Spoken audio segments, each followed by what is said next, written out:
नमस्कार। आज मैं आपके लिए लेकर आई हूँ मुंशी प्रेमचंद्र की लिखी हुई एक कहानी घर जमाई। मुंशी प्रेमचंद्र की लेखनी से जीवन के प्रत्येक पक्ष का सजीव चित्रण हुआ है। इस कहानी में नायक हरिधन अपने पिता के दूसरे विवाह से नाराज होकर ससुराल चला जाता है। वहाँ उसके साथ क्या क्या होता है, आइए सुनते हैं। हरिधन जेठ की दोपहरी में ऊख में पानी देकर आया और बाहर बैठा रहा। घर में से धुआं उठता नजर आता था। छन छन की आवाज भी आ रही थी। उसके दोनों साले उसके बाद आए और घर में चले गए। दोनों सालों के लड़के भी आए और उसी तरह अंदर दाखिल हो गए, पर हरिधन अंदर न जा सका। इधर 1 महीने से उसके साथ यहाँ जो बर्ताव हो रहा था और विशेषकर कल उसे जैसी फटकार सुननी पड़ी थी, वह उसके पाँव में बेड़ियां सी डाले हुए थी।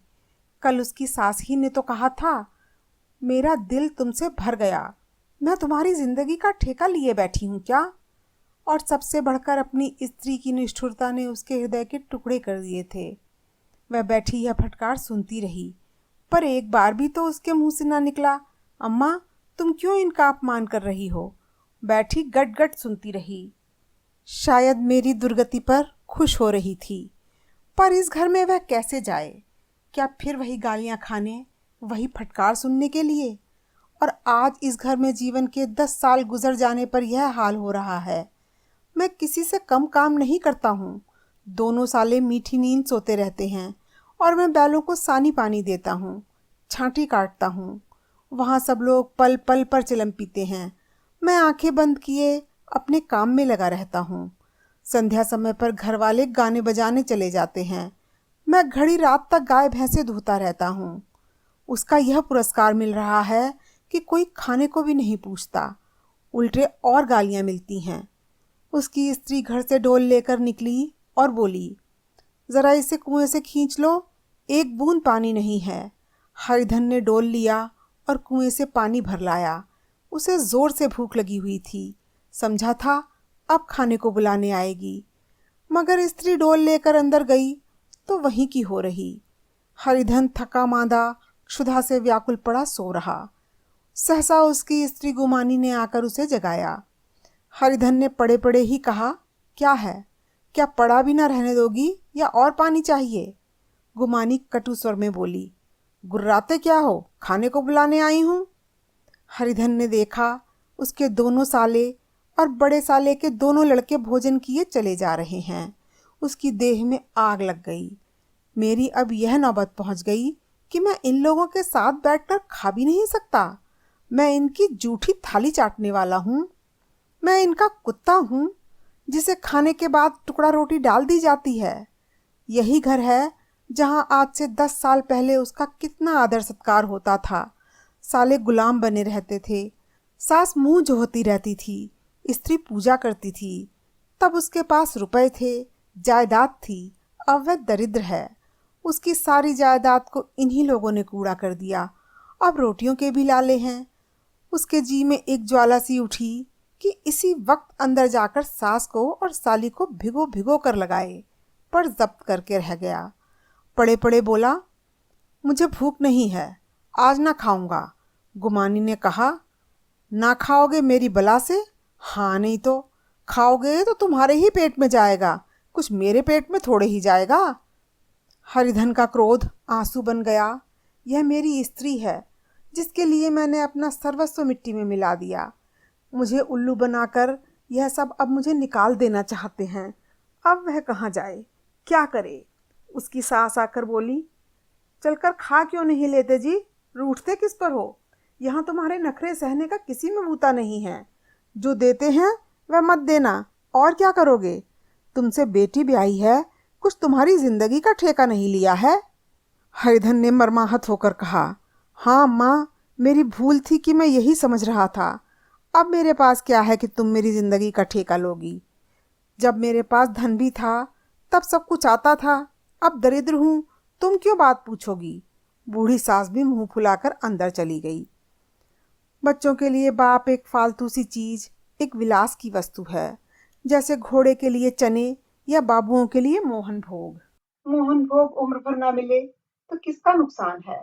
मगर एक दिन रोटी दाल के दर्शन न हो तो फिर देखिए क्या हाल होता है। पिता के दर्शन कभी कभी शाम सवेरे हो जाते हैं। वह बच्चे को उछालता है, दुलारता है, कभी गोद में लेकर या उंगली पकड़कर सैर कराने ले जाता है। और बस यही उसके कर्तव्य की इति है। वह परदेस चला जाए, बच्चे को परवाह नहीं होती, लेकिन माँ तो बच्चे का सर्वस्व है। बालक एक मिनट के लिए भी उसका वियोग नहीं सह सकता। पिता कोई भी हो, उसे परवाह नहीं। केवल एक उछालने कुदाने वाला आदमी होना चाहिए। लेकिन माता तो अपनी ही होनी चाहिए, 16 आने अपनी। वही रूप, वही रंग, वही प्यार, वही सब कुछ। वह अगर नहीं है तो बालक के जीवन का स्रोत मानो सूख जाता है। फिर वह शिव का नंदी है, पर फूल या जल चढ़ाना लाजिमी नहीं, अख्तियारी है। हरिधन की माता का आज 10 साल हुए देहांत हो गया था। उस वक्त उसका विवाह हो चुका था। वह 16 साल का कुमार था। पर माँ के मरते ही उसे मालूम हुआ कि मैं कितना निस्सहाय हूँ, जैसे उस घर पर उसका अधिकार ही न रहा हो। बहनों के विवाह हो चुके थे, भाई कोई दूसरा न था। बेचारा अकेले घर में जाते भी डरता था। माँ के लिए रोता था, पर माँ की परछाई से डरता था। जिस कोठरी में उसने देह त्याग किया था, उधर आंखें तक न उठाता। घर में एक बुआ थी, वह हरिधन को बहुत दुलार करती थी। हरिधन को अब दूध ज्यादा मिलता, काम भी कम करना पड़ता। बुआ बार बार पूछती, बेटा कुछ खाओगे? बाप भी अब उसे ज्यादा प्यार करते। उसके लिए अलग एक गाय मंगवा दी। कभी कभी उसे कुछ पैसे देते कि जैसे चाहे खर्च करे। पर इन मरहमों से वह घाव पूरा न होता था, जिसने उसकी आत्मा को आहत कर दिया था। वह दुलार और प्यार बार बार माँ की याद दिलाता। माँ की घुड़कियों में जो मजा था, वह क्या इस दुलार में था? माँ से मांग कर, लड़ कर, ठुनक कर, रूठ कर लेने में जो आनंद था, वह क्या भिक्षाधान में था? पहले वह स्वस्थ था, मांग मांग कर खाता था, लड़ लड़ कर खाता। अब वह बीमार था। अच्छे से अच्छे पदार्थ उसे दिए जाते थे, पर भूख न थी। साल भर तक वह इसी दशा में रहा। फिर दुनिया बदल गई। एक नई स्त्री, जिसे लोग उसकी माता कहते थे, उसके घर में आई और देखते देखते एक काली घटा की तरह उसके संकुचित भूमंडल पर छा गई। सारी हरियाली, सारे प्रकाश पर अंधकार का पर्दा पड़ गया। हरिधन ने इस नकली माँ से बात तक न की, कभी उसके पास गया तक नहीं। एक दिन घर से निकला और ससुराल चला आया। बाप ने बार बार बुलाया, पर उसके जीते जी वह फिर उस घर में न गया। जिस दिन उसके पिता के देहांत की सूचना मिली, उसे एक प्रकार का ईर्ष्यामय हर्ष हुआ। उसकी आंखों में आंसू की एक बूंद भी न आई। इस नए संसार में आकर हरिधन को एक बार फिर मातृ स्नेह का आनंद मिला। उसकी सास ने ऋषि वरदान की भांति उसके शून्य जीवन को विभूतियों से परिपूर्ण कर दिया। मरुभूमि में हरियाली उत्पन्न हो गई। सालियों की चुहल में, सास के स्नेह में, सालों के वाक विलास में और स्त्री के प्रेम में उसके जीवन की सारी आकांक्षाएं पूरी हो गईं। सास कहती, बेटा तुम इस घर को अपना ही समझो, तुम ही मेरी आंखों के तारे हो। वह उससे अपने लड़कों की, बहुओं की शिकायत करती। वह दिल में समझता था, सास जी मुझे अपने बेटों से भी ज्यादा चाहती हैं। बाप के मरते ही वह घर गया और अपने हिस्से की जायदाद को कूड़ा करके रुपयों की थैली लिए फिर आ गया। अब उसका दूना आदर सत्कार होने लगा। उसने अपनी सारी संपत्ति सास के चरणों पर अर्पण करके अपने जीवन को सार्थक कर दिया। अब तक उसे कभी कभार घर की याद आ जाती थी, अब भूलकर भी उसकी याद ना आती। मानो वह उसके जीवन का कोई भीषण कांड था, जिसे भूल जाना ही उसके लिए अच्छा था। वह सबसे पहले उठता, सबसे ज्यादा काम करता। उसका मनोयोग, उसका परिश्रम देखकर गांव के लोग दांतों तले उंगली दबाते थे। उसके ससुर का भाग्य बखानते, जिसे ऐसा दामाद मिल गया। लेकिन ज्यों-ज्यों दिन गुजरते गए, उसका मान सम्मान घटता गया। पहले देवता था, फिर घर का आदमी, अंत में घर का दास हो गया। रोटियों में भी बाधा पड़ गई, अपमान होने लगा। अगर घर के लोग भूखों मरते और साथ ही उसे भी मरना पड़ता, तो उसे जरा भी शिकायत ना होती। लेकिन जब यह देखता और लोग मुझ पर ताव दे रहे हैं, केवल मैं ही दूध की मक्खी बना दिया गया हूँ, तो उसके अंतःस्थल से एक लंबी ठंडी आह निकल जाती। अभी उसकी उम्र कुछ 25 साल की ही तो थी। इतनी उम्र इस घर में कैसे गुजरेगी? और तो और उसकी स्त्री ने भी आंखें फेर ली। यह उस विपत्ति का सबसे क्रूर दृश्य था। हरिधन तो उधर भूखा प्यासा चिंता दहा में जल रहा था। इधर घर में सास जी और दोनों सालों में बातें हो रही थी। गुमानी भी हाँ में हाँ मिलाती जाती थी। बड़े साले ने कहा, हम लोगों की बराबरी करते हैं। यह नहीं समझते कि किसी ने उनकी जिंदगी भर का बीमा थोड़े ही लिया है। 10 साल हो गए, इतने दिनों में क्या 2-3 हजार ना हड़प गए होंगे?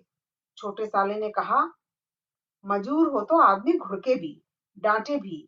अब इनसे कोई क्या कहे? न जाने इनसे कब पिंड छूटेगा। छूटेगा भी या नहीं? अपने दिल में समझते होंगे, मैंने 2 हजार रुपए नहीं दिए हैं। यह नहीं समझते कि उनके 2 हजार रुपए कब के उड़ चुके हैं। सवा सेर तो 1 जून को चाहिए। सास गंभीर भाव से बोली, बड़ी भारी खुराक है। गुमानी माता के सिर से जूं निकाल रही थी। सुलगते हुए हृदय से बोली, निकम्मे आदमी को खाने के सिवा और काम ही क्या रहता है?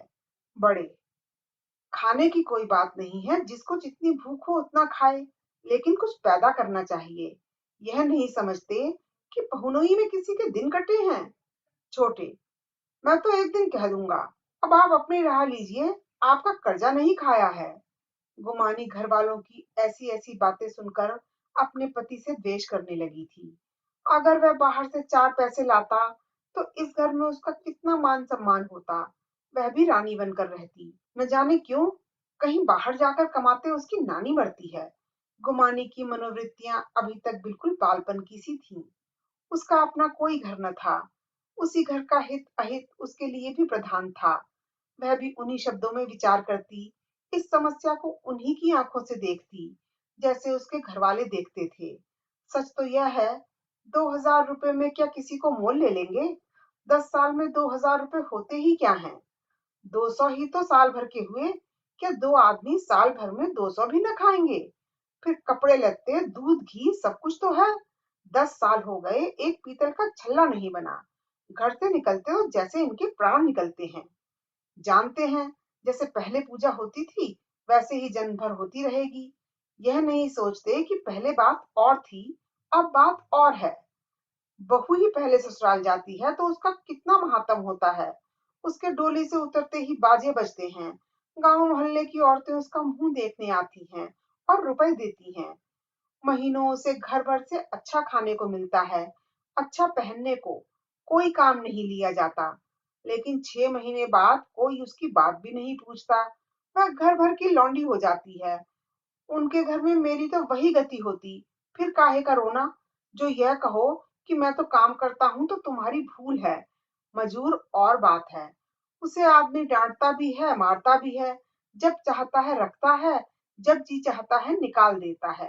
कसकर काम लेता है। यह नहीं कि जब जी में आया कुछ काम किया, जब जी में आया पढ़कर सो रहे। हरिधन भी पड़ा अंदर ही अंदर सुलग रहा था। दोनों साले बाहर आए और बड़े साहब बोले, भैया उठो, तीसरा पहर ढल गया। कब तक सोते रहोगे? सारा खेत पड़ा है। हरिधन चट से उठ बैठा और तीव्र स्वर में बोला, क्या तुम लोगों ने मुझे उल्लू समझ लिया है? दोनों साले हक्का बक्का हो गए। जिस आदमी ने कभी जुबान नहीं खोली, हमेशा गुलामों की तरह हाथ बांधे हाजिर रहा, वह आज एकाएक इतना आत्माभिमानी हो गया। यह उनको चौंका देने के लिए काफी था। कुछ जवाब न सूझा। हरिधन ने देखा, इन दोनों के कदम उखड़ गए हैं, तो एक धक्का और देने की प्रबल इच्छा को न रोक सका। उसी ढंग से बोला, मेरी भी आंखें हैं, अंधा नहीं हूं, न बहरा ही हूं। छाती फाड़कर काम करूं और उस पर भी कुत्ता समझा जाऊं, ऐसे गधे कहीं और होंगे। अब बड़े साले भी गरम पड़े। तुम्हें किसी ने यहाँ बांध तो नहीं रखा है? अब की हरिधन लाजवाब हुआ। कोई बात न सूझी। बड़े ने फिर उसी ढंग से कहा, अगर तुम यह चाहो कि जन्म भर पाहुने बने रहो और तुम्हारा वैसा ही आदर सत्कार होता रहे तो हमारे बस की बात नहीं है। हरिधन ने आंखें निकालकर कहा, क्या मैं तुम लोगों से कम काम करता हूँ? बड़े, यह कौन कहता है? हरिधन, तो तुम्हारे घर की यही नीति है कि जो सबसे ज्यादा काम करे वही भूखों मारा जाए?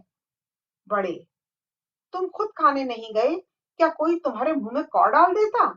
हरिधन ने होठ चबाकर कहा। मैं खुद खाने नहीं गया, कहते तुम्हें लाज नहीं आती?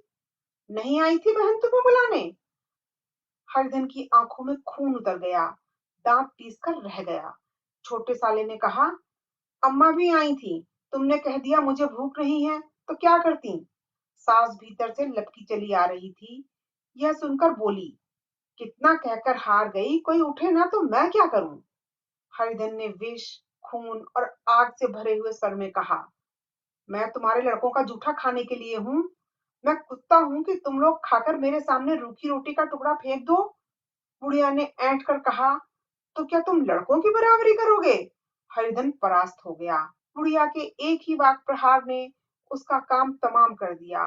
उसकी तनी हुई भवें ढीली पड़ गईं, आंखों की आग बुझ गई, फड़कते हुए नथुने शांत हो गए। किसी आहत मनुष्य की भांति वह जमीन पर गिर पड़ा। क्या तुम मेरे लड़कों की बराबरी करोगे? यह वाक्य एक लंबे भाले की तरह उसके हृदय में चुभता चला जाता था। न हृदय का अंत था, न उस भाले का। सारे घर ने खाया, पर हरिधन न उठा। सास ने मनाया, सालियों ने मनाया, ससुर ने मनाया, दोनों साले मनाकर हार गए। हरिधन न उठा। वहां द्वार पर एक टाट पड़ा था, उसे उठाकर सबसे अलग कुएं पर ले गया और जगत पर बिछाकर पड़ा रहा। रात भीग चुकी थी। अनंत आकाश में उज्जवल तारे बालकों की भांति क्रीड़ा कर रहे थे। कोई नाचता था, कोई उछलता था, कोई हंसता था, कोई आंखें मीच कर फिर खोल देता था। रह रहकर कोई साहसी बालक सपाटा भरकर एक पल में उस विस्तृत क्षेत्र को पार कर लेता था और ना जाने कहाँ छा जाता था।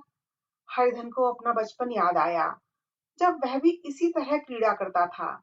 उसकी बाल स्मृतियां उन्हीं चमकीले तारों की भांति प्रज्वलित हो गईं। वह अपना छोटा सा घर, वह आम का बाग जहां वह कैरियां चुना करता था, वह मैदान जहां कबड्डी खेला करता था, सब उसको याद आने लगे। फिर अपनी स्नेहमयी माता की सदैव मूर्ति उसके सामने खड़ी हो गई। उन आंखों में कितनी करुणा थी, कितनी दया थी। उसे ऐसा जान पड़ा, मानो माता आंखों में आंसू भरे उसे छाती से लगा लेने के लिए हाथ फैलाए उसकी ओर चली आ रही हैं। वह उस मधुर भावना में अपने को भूल गया। ऐसा जान पड़ा, मानो माता ने उसे छाती से लगा लिया है और उसके सिर पर हाथ फेर रही हैं। वह रोने लगा, फूट फूट कर रोने लगा। उसी आत्मसम्मोहित दशा में उसके मुंह से यह शब्द निकले, अम्मा, तुमने मुझे इतना भुला दिया। देखो, तुम्हारे प्यारे लाल की क्या दशा हो रही है। कोई उसे पानी को भी नहीं पूछता। क्या जहां तुम हो वहां मेरे लिए जगह नहीं है? सहसा गुमानी ने आकर पुकारा, क्या सो गए तुम? ऐसी भी क्या राक्षसी नींद? चलकर खा क्यों नहीं लेते? कब तक कोई तुम्हारे लिए बैठा रहे? हरिधन उस कल्पना जगत से क्रूर प्रत्यक्ष में आ गया। वही कुएं की जगत थी, वही फटा हुआ टाट, और गुमानी सामने खड़ी कह रही थी, कब तक कोई तुम्हारे लिए बैठा रहे? हरिधन उठ बैठा, मानो तलवार म्यान से निकालकर बोला, भला तुम्हें मेरी सुध तो आई? मैंने कह तो दिया था मुझे भूख नहीं है। गुमानी, तो कितने दिन तक ना खाओगे? अब इस घर का पानी भी न पीऊंगा। तुझे मेरे साथ चलना है या नहीं? दृढ़ संकल्प से भरे इन शब्दों को सुनकर गुमानी सहम उठी। बोली, कहाँ जा रहे हो? हरिधन ने मानो नशे में कहा, तुझे इससे क्या मतलब? मेरे साथ चलेगी या नहीं? फिर पीछे से न कहना, मुझसे कहा नहीं। गुमानी आपत्ति के भाव से बोली, तुम बताते क्यों नहीं कहाँ जा रहे हो? तुम मेरे साथ चलेगी या नहीं? जब तक बता न दोगे मैं न जाऊंगी। तो मालूम हो गया तू नहीं जाना चाहती। मुझे केवल इतना ही पूछना था, नहीं तो अब तक मैं आधी दूर निकल गया होता। यह कहकर वह उठा और अपने घर की ओर चला। हुमानी पुकारती रही, सुन लो, पर उसने फिरकर भी न देखा। 30 मील की मंजिल हरिधन ने 5 घंटों में तय की। जब वह अपने गांव की अमराइयों के सामने पहुंचा, तो उसकी मातृभावना उषा की सुनहरी गोद में खेल रही थी। उन वृक्षों को देखकर उसका विवल हृदय नाचने लगा। मंदिर का सुनहरा कलश देखकर वह इस तरह दौड़ा, मानो एक छलांग में उसके ऊपर जा पहुंचेगा। वह वेग में दौड़ा जा रहा था, मानो उसकी माता गोद फैलाए उसे बुला रही हो। जब वह आमों के बाग में पहुंचा, जहां डालियों पर बैठकर वह हाथी की सवारी का आनंद पाता था, जहां के कच्चे बेरों और लिसोड़ों में एक स्वर्गीय स्वाद था, तो वह बैठ गया और भूमि पर सिर झुकाकर रोने लगा, मानो अपनी माता को अपनी विपत्ति कथा सुना रहा हो। वहां की वायु में, वहां के प्रकाश में, मानो उसकी विराट रूपिणी माता व्याप्त हो रही थी। वहां की अंगुल अंगुल भूमि माता के पद चिन्हों से पवित्र थी। माता के स्नेह में डूबे शब्द अभी तक मानो आकाश में गूंज रहे थे। इस वायु और उस आकाश में न जाने कौन सी संजीवनी थी, जिसने उसके शोकार्त हृदय को फिर बाल उत्साह से भर दिया। वह एक पेड़ पर चढ़ गया और उधर से आम तोड़ तोड़ कर खाने लगा। सास के वह कठोर शब्द, स्त्री का वह निष्ठुर आघात, वह सारा अपमान उसे भूल गया। उसके पांव फूल गए थे, तलवों में जलन हो रही थी, पर इस आनंद में उसे किसी बात का ध्यान न था। सहसा रखवाले ने पुकारा, वह कौन ऊपर चढ़ा है रे? उतर अभी, नहीं तो ऐसा पत्थर खींच कर मारूंगा कि वहीं ठंडे हो जाओगे। उसने कई गालियां भी दी। इस फटकार और इन गालियों में इस समय हरिधन को अलौकिक आनंद मिल रहा था। वह डालियों में छिप गया, कई आम काट काट कर नीचे गिराए और जोर से ठट्ठा मारकर हंसा।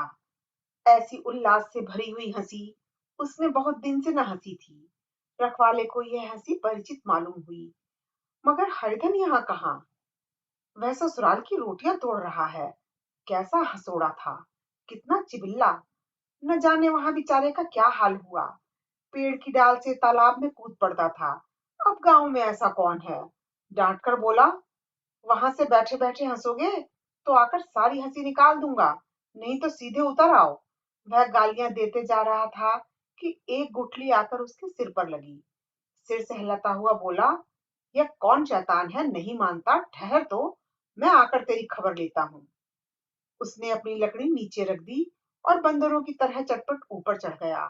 देखा तो हरिधन बैठा मुस्कुरा रहा है। चकित होकर बोला, अरे हरिधन, तुम यहाँ कब आए? इस पेड़ की डाल पर कब से बैठे हो? दोनों बचपन के सखा वहीं गले मिले। यहाँ कब आए? चलो घर चलो। भले आदमी, क्या वहां आम भी मयसर न होते थे? हरिधन ने मुस्कुराकर कहा, मंगरू, इन आमों में जो स्वाद है वह और कहीं के आमों में नहीं है। गांव का क्या रंग ढंग है। मंगरू, सब चैन चान है भैया, तुमने तो जैसे नाता ही तोड़ लिया। इस तरह कोई अपना गांव घर छोड़ देता है? जब से तुम्हारे दादा मरे, सारी गृहस्थी चौपट हो गई। दो छोटे छोटे लड़के हैं, उनके किए क्या होता है? हरिधन, अब उस गृहस्थी से क्या वास्ता है भाई, मैं तो अपना ले दे चुका।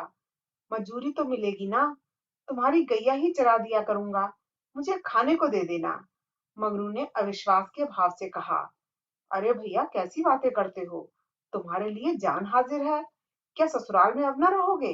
कोई चिंता नहीं, पहले तो तुम्हारा घर ही है, उसे संभालो। छोटे छोटे बच्चे हैं, उनको पालो। तुम नई अम्मा से नाहक डरते थे, बड़ी सीधी है बेचारी, बस अपनी माँ समझो। तुम्हें पाकर तो निहाल हो जाएंगी। अच्छा, घरवाली को भी तो लाओगे? हरिधन, उसका अब मुंह न देखूंगा, मेरे लिए वह मर गई। मंगरू, तो दूसरी सगाई हो जाएगी। अब की ऐसी मेहरिया ला दूंगा कि उसके पैर धो धो कर पियोगे। लेकिन कहीं पहली भी आ गई तो? हरिधन, वह ना आएगी। हरिधन अपने घर पहुंचा तो दोनों भाई भैया आए कहकर भीतर दौड़े और माँ को खबर दी। उस घर में कदम रखते ही हरिधन को ऐसी शांत महिमा का अनुभव हुआ, मानो वह अपनी माँ की गोद में बैठा हुआ है। इतने दिन ठोकरें खाने से उसका हृदय कोमल हो गया था। जहां पहले अभिमान था, आग्रह था, हेकड़ी थी, वहां अब निराशा थी, पराजय और याचना थी। बीमारी का जोर कम हो चला था। अब मामूली दवा भी असर कर सकती थी। किले की दीवारें छिद चुकी थी। अब उसमें घुस जाना असाध्य न था। वही घर जिससे वह एक दिन विरक्त हो गया था, अब गोद फैलाए उसे आश्रय देने को तैयार था। हरिधन का निरवलंब मन यह आश्रय पाकर मानो तृप्त हो गया। शाम को विमाता ने कहा, बेटा, तुम घर आ गए, हमारे धन्य भाग्य। अब इन बच्चों को पालो। माँ का नाता ना सही, बाप का नाता तो है ही, मुझे एक रोटी दे देना, खाकर एक कोने में पड़ी रहूंगी। तुम्हारी अम्मा से मेरा बहन का नाता है, उस नाते से तुम मेरे लड़के होते हो। हरिधन ने मातृविवल आंखों से विमाता के रूप में अपनी माता के दर्शन किए। घर के एक एक कोने में मातृ स्मृतियों की छटा चांदनी की भांति छिटकी हुई थी। विमाता का प्रौढ़ मुखमंडल भी उसी छटा से रंजित था। दूसरे दिन हरिधन फिर कंधे पर हल रखकर खेत को चला। उसके मुख पर उल्लास था और आंखों में गर्व। अब वह किसी का आश्रित नहीं, आश्रयदाता था। किसी के द्वार का भिक्षुक नहीं, घर का रक्षक था। एक दिन उसने सुना, गुमानी ने दूसरा घर कर लिया। माँ से बोला, तुमने सुना काकी, गुमानी ने घर कर लिया। काकी ने कहा, घर क्या कर लेगी, ठट्ठा है, बिरादरी में ऐसा अंधेर, पंचायत नहीं अदालत तो है। हरिधन ने कहा, नहीं काकी, बहुत अच्छा हुआ, ला महावीर जी को लड्डू चढ़ा आऊं। मैं तो डर रहा था कहीं मेरे गले ना आ पड़े। भगवान ने मेरी सुन ली। मैं वहां से यही ठान कर चला था कि अब उसका मुंह न देखूंगा। अभी आप सुन रहे थे मुंशी प्रेमचंद्र की लिखी हुई कहानी मेरी यानी अर्चना की जुबानी। आपको यह कहानी कैसी लगी, कृपया कमेंट करके जरूर बताएं। वीडियो को लाइक करें, शेयर करें। धन्यवाद।